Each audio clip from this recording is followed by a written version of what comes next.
revu, on a vraiment senti qu'il y avait comme visée du film l'idée de conserver un patrimoine immatériel. L'idée que voilà, c'était une façon de rendre hommage à un héritage méconnu de nos sociétés occidentales. Et que voilà, quand elle était partie à la rencontre, une rencontre qui a duré plusieurs années, puisque c'est un film qui a été réalisé de 1996 à 2010, il y avait vraiment cette volonté d'aller à la rencontre de l'inconnu et peut-être aussi de découvrir quelque chose qui n'allait pas durer dans la longueur. D'ailleurs, en fait, quand on regarde aujourd'hui, c'est un film qui a presque 10 ans maintenant. Et en fait, la situation des Wodaabe a énormément évolué. Donc, le chef de la tribu en parle un peu à la fin. Il évoque le fait qu'il aimerait qu'il y ait des aides envers les membres de sa tribu. Il évoque aussi le fait que les enfants se détachent, se désolidarisent de leur culture au profit des grandes villes, au profit de la vie à l'occidental et voilà un intérêt nouveau pour l'école, pour l'éducation plutôt que pour la danse. Et en fait, en faisant donc quelques recherches sur où est-ce qu'ils se trouvent aujourd'hui, quelle est leur situation, on a compris qu'elle avait vraiment pas mal évolué. Donc, notamment du fait de l'évolution de la situation climatique, puisque c'est la région subsaharienne. Et il faut savoir que le Sahel, chaque décennie, perd environ 20% des précipitations de la décennie précédente.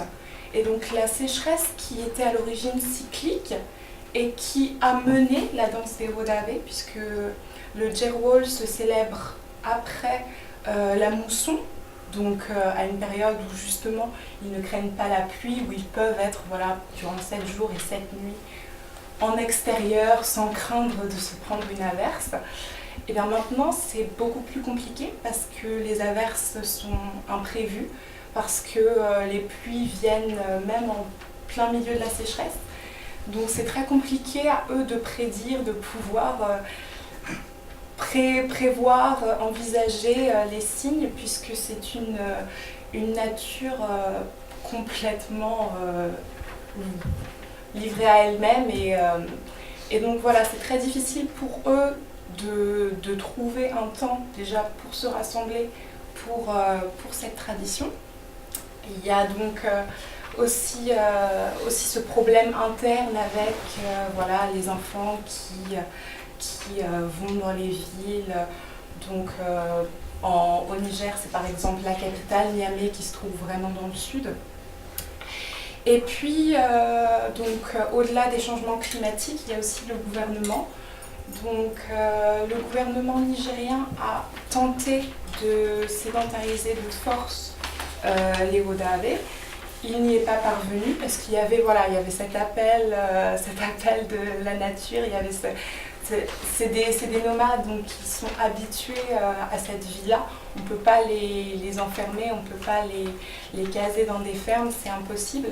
Donc beaucoup ont fui et se sont perdus en fait. Et puis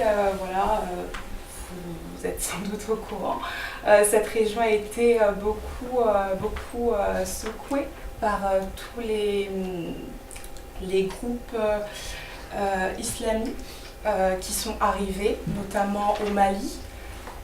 Donc il y a eu une coalition de plusieurs groupes comme Ansar Dine, pour ne citer que.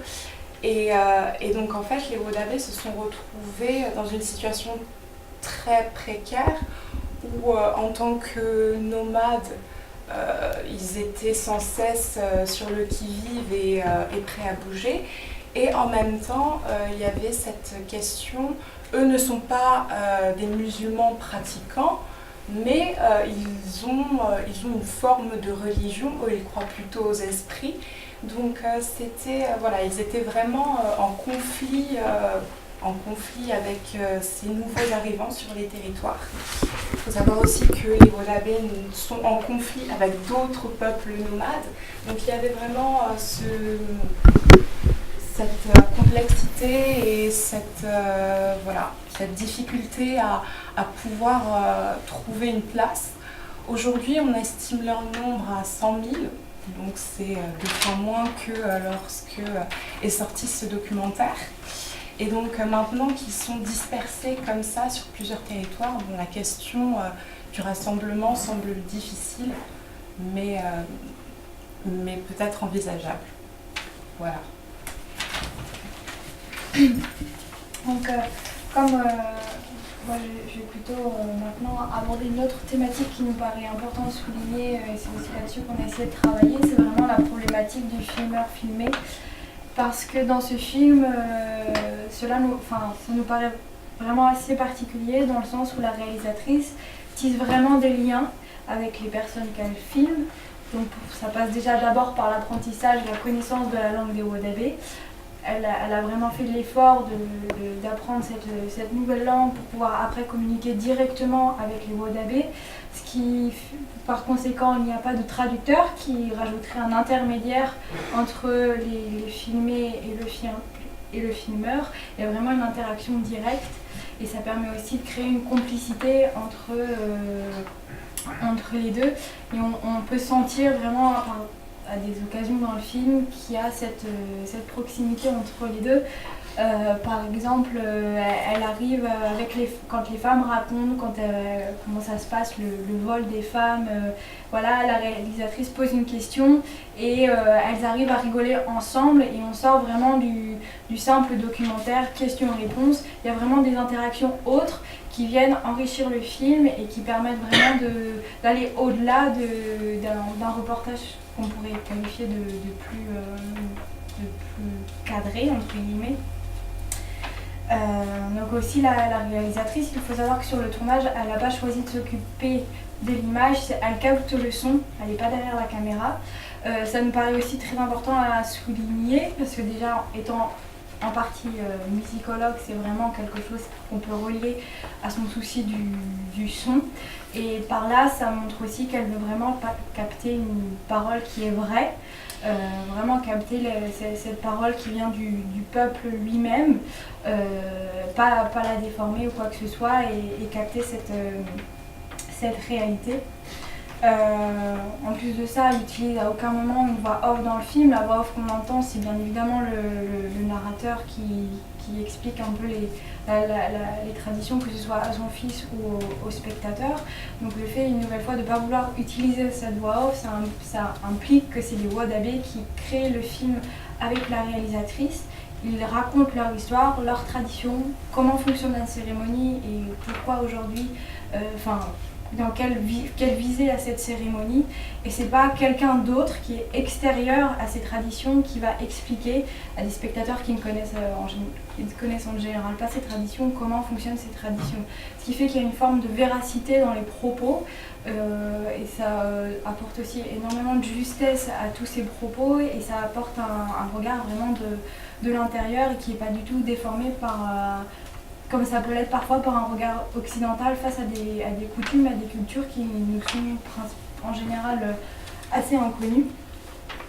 Donc toute cette proximité entre les filmeurs et filmés, parfois ça peut perdre un petit peu le spectateur parce qu'on intervient dans des dialogues et comme il n'y a pas forcément de repères ou d'exposition, notamment au début du film, il n'y a aucune exposition et on rentre vraiment dans le vif du sujet. Donc ça permet vraiment de plonger le spectateur dans l'action sans savoir vraiment le cadre où il est ou ce genre de choses.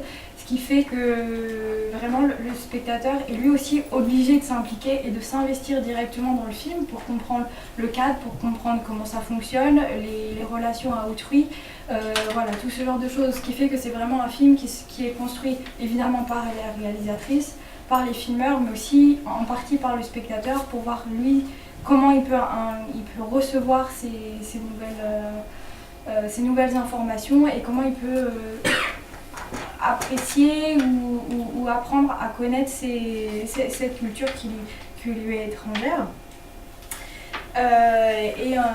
En plus de ça, dans le film, la réalisatrice a vraiment voulu mettre à de nombreuses reprises des scènes de danse, donc il y a vraiment une forme de répétition. Je pense que vous avez pu le voir, il y a quand même énormément de danse et de chant. Et le fait qu'elle s'implique dans sa réalisation, qu'elle se mette vraiment au cœur de la cérémonie, ça nous plonge nous aussi au cœur de cette cérémonie, ce qui fait que le spectateur se retrouve lui aussi impliqué dans la cérémonie et qu'il peut ressentir la fatigue, parfois, je ne sais pas si ça vous a fait ça, mais aussi la chaleur. On voit qu'il fait très chaud, qu'il transpire, qu'il fatigue. Et voilà, et on trouve que ce film est aussi beau par cet aspect-là, parce que tout le monde a une participation au sein du film, tout le monde peut donc construire ce film. Et on vit vraiment avec les Wadabé et on n'est pas juste un regard extérieur. Et c'est aussi, elle a choisi un peu cette forme-là qui peut être un peu dépaysante au début, de ne pas mettre d'expression ou ce genre de choses, pour vraiment nous plonger au cœur des Wadabé et apprendre à mieux découvrir ce peuple. Peut-être avoir votre avis maintenant. Non, si vous avez des ressentis, peut-être par rapport à cette question justement de comment on entre dans le film, comment vous avez ressenti la place de la réalisatrice.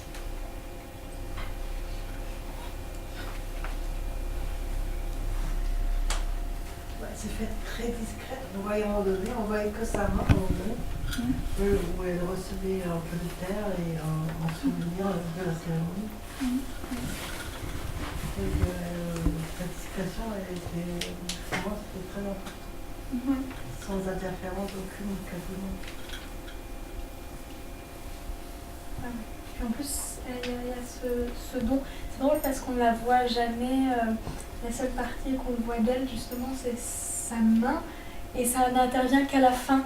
Et je trouvais que c'était intéressant aussi le fait que le moment où elle commence à parler et où elle arrive physiquement, ce soit qu'à la fin. Le moment où justement elle a construit toute cette relation avec ce peuple. Et alors qu'au début, elle les laisse beaucoup plus parler.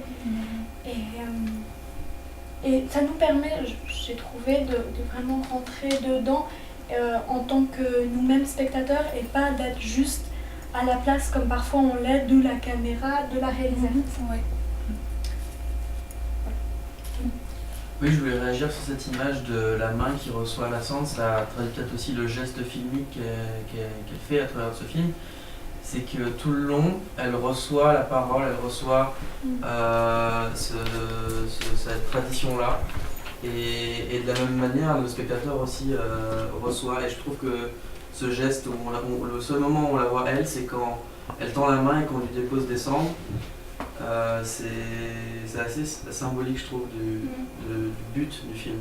En tout cas, de la démarche de la réalisatrice. Oui, puis en fait, je suis en train de me dire que finalement, elle a tout le long du film, comme on l'a dit, c'est pour conserver un patrimoine immatériel.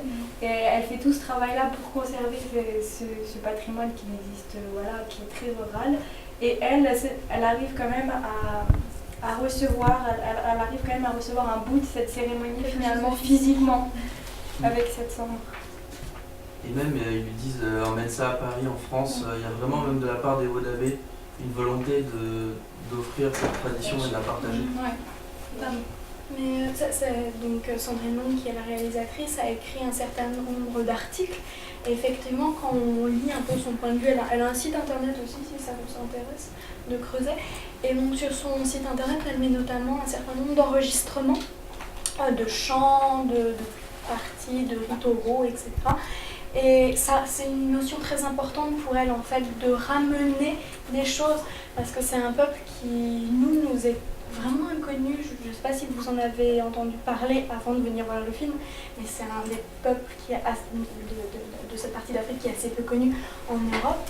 Et dans son site internet, si vous lisez un peu, vous allez remarquer qu'elle revient toujours constamment sur cette idée de patrimoine immatériel, de conserver quelque chose qui peut s'effacer à tout moment. Et comme on l'a dit d'ailleurs, on ne sait pas aujourd'hui, on n'a pas réussi à trouver d'informations concernant ce rituel. Est-ce qu'il a encore lieu ou pas? En tout cas, s'il a lieu, il a lieu différemment, parce que les peuples étant totalement, enfin maintenant, ayant vraiment du mal à se regrouper, Voilà, il y a un rassemblement qui est impossible et c'est dommage parce que le rassemblement, c'est au cœur de leur tradition en fait. Le but, c'est justement de se rassembler, de se retrouver, de partager entre lignages voilà, une histoire commune et malheureusement, ils ne peuvent plus parce que les territoires sont dangereux.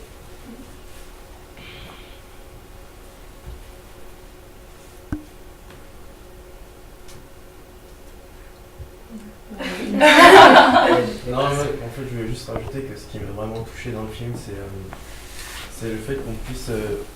Enfin, j'avais l'impression de sentir la matière des pigments transformés, mélangés avec le beurre. J'avais l'impression de le toucher de l'œil et de ressentir le coup parce qu'avec ce maquillage, avec ce maquillage qu'ils ont commencé à chanter, et j'avais l'impression que les matières se mélangeaient un peu au son et c'était vraiment super beau quoi. Et quand vous dites que ces regroupements deviennent de plus en plus compliqués ou au point où on ne sait même plus si ils ont lieu, c'est... Ouais. Oui, d'abord. Et ainsi. Ouais, vous avez parlé de la religion avant et c'est marrant parce qu'à un moment il mentionne Allah, il me semble, et à un moment il prient aussi et ils disent Amen. Alors je suis pas sûr, mais Amen pour moi c'est quelque chose qui est plutôt chrétien. Oui, c'est ça. Donc et c'est du coup il y a vraiment un mélange. vrai mélange. Oui, toute leur culture en fait est syncrétisée. C'est pas juste pour la...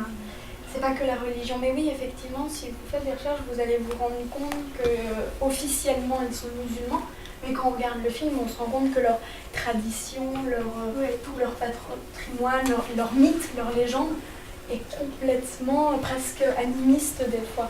Et il faut savoir que d'autres peuples nomades musulmans, pour le coup, par exemple les Touaregs, qui sont plus dans le sud du Maghreb, les rejettent complètement. Et les Vodabé ont un nom qui est plutôt péjoratif, mais qui est connu des autres Africains, c'est les Mbororo. Donc peut-être que vous en avez entendu parler sous cette autre appellation, mais donc voilà, il y a vraiment un conflit de religion même au sein d'autres peuples nomades comme eux qui ne les reconnaissent pas comme des peuples frères en fait, du fait de l'écart religieux. Non, je voulais souligner la tristesse en fait de cette tradition qui se perd à cause des guerres, alors qu'il y a une volonté pacificatrice derrière leur tradition. Moi, j'ai l'impression qu'ils disent qu'ils se mènent bataille entre lignages, mais c'est une bataille dans une forme qu'on n'a pas l'habitude de voir. Et oui, non, c'est tragique presque de voir ça disparaître à cause de conflits violents. Oui, parce que c'est déjà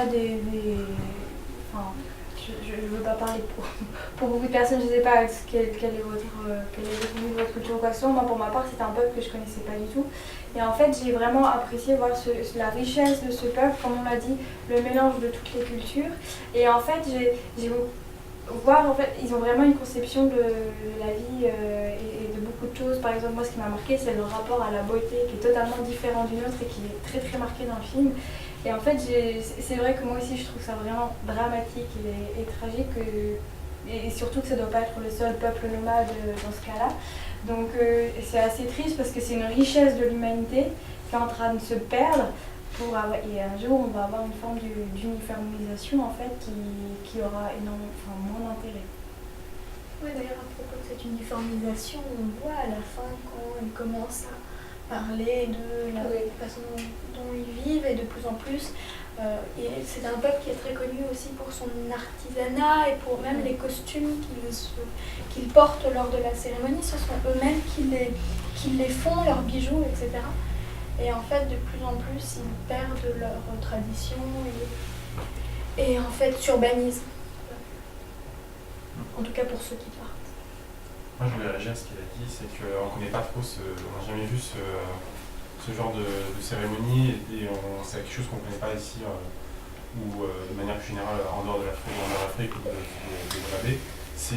Moi, ça m'a rappelé énormément les compétitions sportives, en fait, les Jeux Olympiques ou autres, c'est des compétitions entre différentes nations ou même différentes lignées, comme ils le font. Et c'est un peu la compétition pour essayer de se mettre en avant par rapport à l'autre, mais sans pour autant passer par la violence et la guerre. Moi, c'est ça que ça m'a rappelé un peu. Ouais, la performance physique. Ouais. Ouais, tout à fait.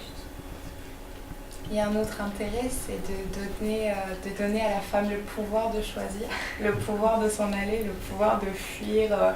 Il y a un côté très romantique. Elle tombe amoureuse d'un beau danseur et elle s'enfuit avec lui et elle laisse son mari pleurer derrière elle. Et en fait, ça aussi, c'est quelque chose qui se perd avec le fait que les mariages continuent d'exister et c'est des mariages de force, c'est des mariages d'enfants, voilà, de jeunes filles qui ne pourront jamais choisir en fait de partir. Donc ça aussi c'est triste quelque part de se dire que voilà, elles sont obligées de rester maintenant. Oui.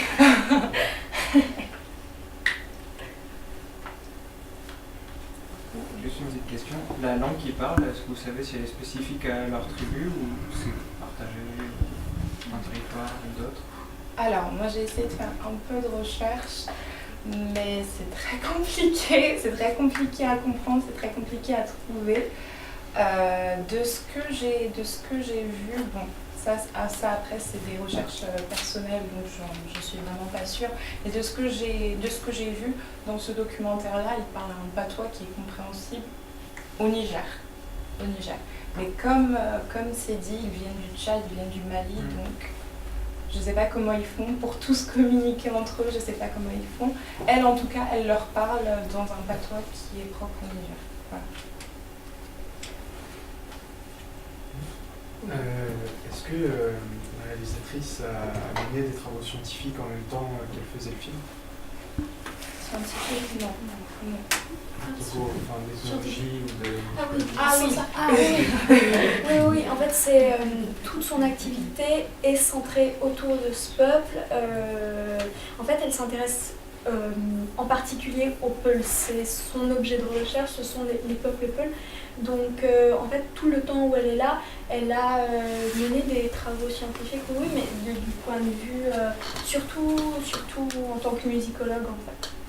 Parce qu'on a l'impression, je trouve, dans la façon de faire son film, qu'il y a un peu un espèce d'héritage par exemple, d'ethnologie, cette façon de décrire plein de petits éléments dans leur cadre, puis isolés avec des gros plans et décortiquer comme ça, et tout en mettant, je trouve, dans le film sa subjectivité un peu à l'écart, même si on a des traces à la fin. Justement, je pense que c'était peut-être une envie de sa part de mettre un peu d'elle-même aussi dans ce film et de rendre la chose un peu moins scientifique, mais c'est vraiment l'impression que j'en ai eu, qu'elle a vraiment essayé de faire quelque chose d'assez scientifique là-dedans. Oui. Même si en fait, c'est ce qui est assez dur, en fait, c'est que vous dites qu'elle a passé des années et des années, c'est ce qu'on se rend compte, c'est qu'en fait elle a tissé des vrais liens et qu'il faut attendre la fin du film avant de les voir et de s'en rendre compte. Oui, c'est vrai qu'il y a un côté assez descriptif au début du peuple et de la cérémonie. Et en même temps, le film a réussi à capter la beauté.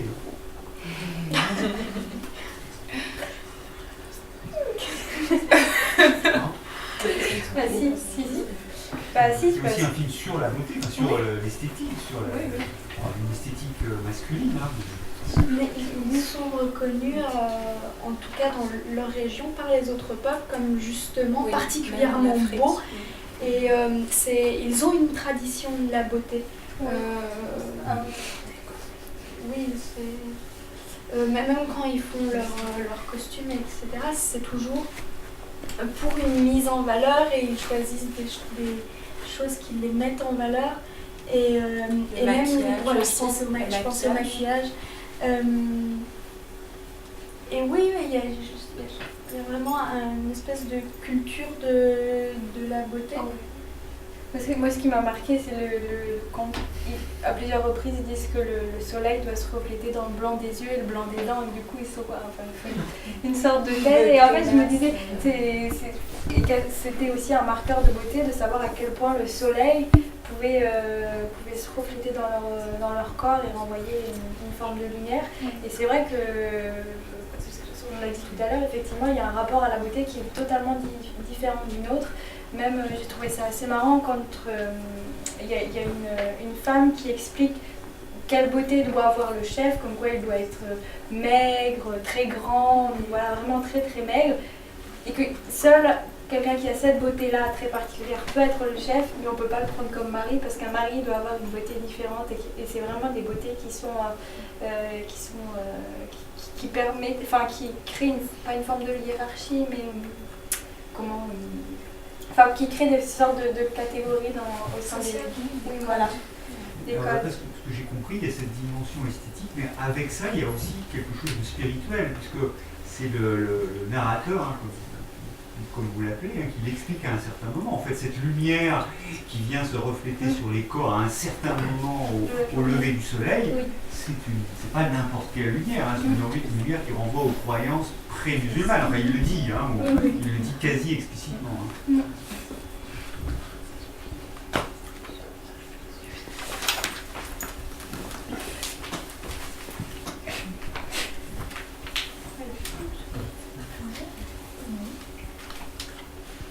Vous avez encore des remarques ou des questions Voici une question.